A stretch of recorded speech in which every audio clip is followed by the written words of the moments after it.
إني رب ارحمهما كما ربياني صغيرا.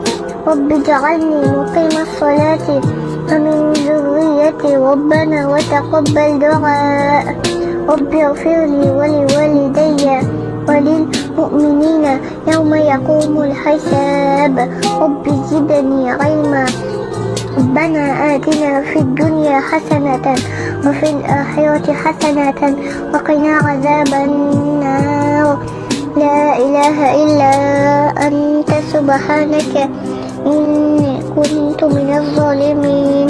اللهم اشفني بحلالك عن حرامك وأغنني بفضلك عما سواك. اللهم إني أسألك علما نافعا ورزقا طيبا وعملا متقبلا. ربنا تقبل منا إنك أنت السميع العليم وتب علينا يا مولانا إنك أنت التواب الرحيم. وصلى الله تعالى على محمد وعلى آله وصحبه أجمعين برحمتك يا أرحم الراحمين.